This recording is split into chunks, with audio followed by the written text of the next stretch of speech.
Hello fellow riders. In this video I'm going to share over 50 different tips and secrets with you for Outriders. Absolutely almost everything you need to know is on this list, and this will be for both beginners and advanced players. So I really hope you enjoy. Let's start. On PC, if you start the game via the Steam library, you will be asked if you would like to launch it with DirectX 12 or 11. For the latest NVIDIA RTX GPUs that have ray tracing and DLSS enabled, as well as the latest Radeon RX AMD GPUs, the game will perform better if you select DirectX 12. For the older GPUs, like the GTX range, selecting DirectX 11 is the right choice for best performance. There are two types of melee, a sprint melee smash and a regular melee. It's also important to know your melee is also classed as a skill. You can choose whether your helmet is visible or not during gameplay via the settings menu. You should also know does not affect your stats. You can switch the aiming shoulder side view by pressing the middle mouse button or R3 on controllers.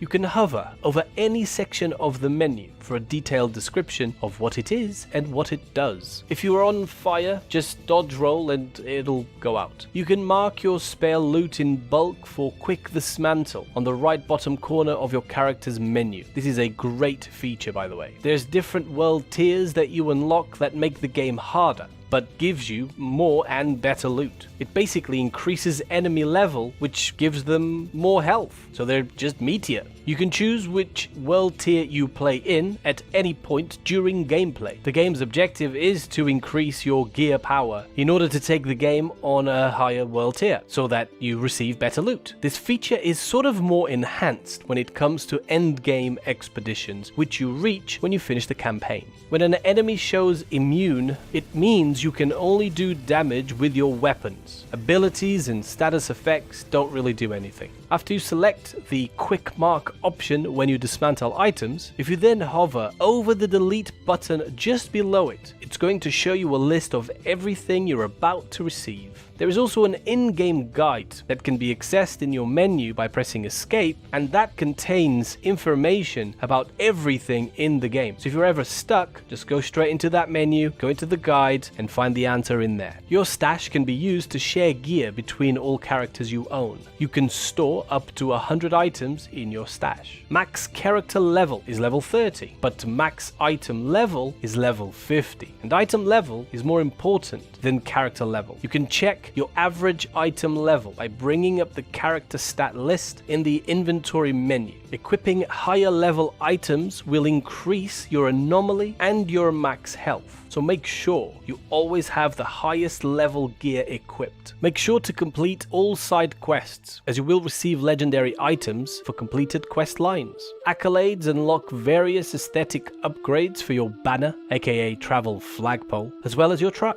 aka truck. In the menu, you've got auto loot, which you can set the minimum level for, and then whilst you're in the game world, if you press H on your keyboard, it'll pick up all loot automatically for you. If your inventory is full, it just goes straight to your stash. Another great feature that Outriders possesses. You can change skills whenever you want at no cost. You can also respec your class whenever you want at no cost. Playing with a party will scale up the difficulty even at lower world tier levels. Each character class has its own unique way of healing. If you press tab on PC or up on D-pad on controllers, you'll get a line which basically holds your little hand and tells you where you need to go. You can view the rewards from your quests inside your map by clicking all and then hovering over the quest itself. Once you unlock the hunt missions, you'll get an epic as a reward, and 1 or 2 or 3 more epic items will drop from the monster when you kill him. Once you finish all hunts, you'll get a legendary. You can zoom in further with snipers by pressing the same button that switches up the shoulder viewpoint. You can press shift whilst in your inventory menu for a detailed list of your character's stats. When you dismantle gear with mods, they will be stored in your mods library under your crafting menu, where they can be be reinstalled into any piece of gear. Rare gear gives you tier 1 mods, epic gear gives you tier 2 mods, legendary gear gives you tier 3 mods. You can duplicate the same mods in weapons, but armor mods, they don't stack if you duplicate them. The little window looking symbol next to a mod on a piece of gear indicates you already own that mod. Those symbols that show up on enemies' health bar are status effects. There's a bunch of them. Bleed, burn, ash, slow, frozen, weakness. You can increase all of these attributes for status effects with mods. Dr. Zahedi is your crafting NPC where you can go and customize your gear,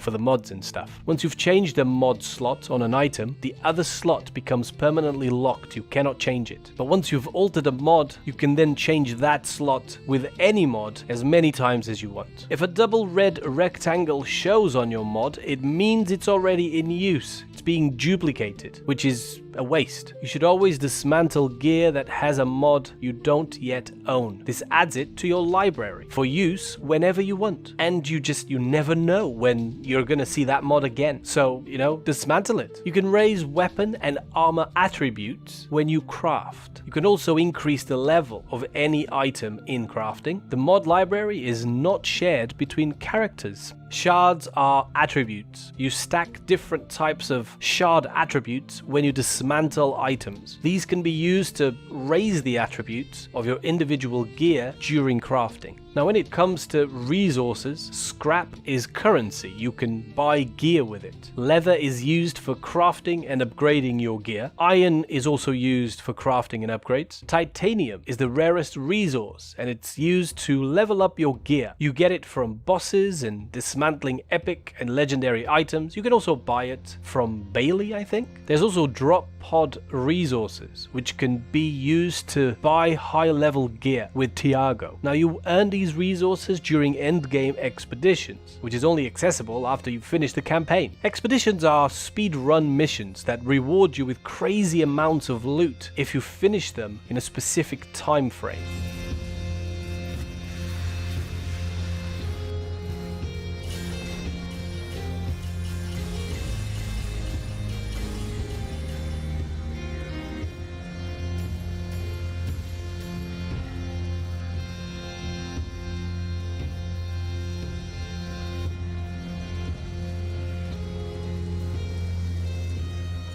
There's a total of 15 expeditions that you can play through once you finish the campaign. Legendary armor will always be part of a set that will give you a specific huge bonus when you equip the full set. Once you clear the tutorial in Prologue with your first character, you can skip it with all the other characters you create. And that's it. That's basically it from me. I really hope this helps some of you in one way or another. Hope you've enjoyed. Thank you very much for watching. Goodbye.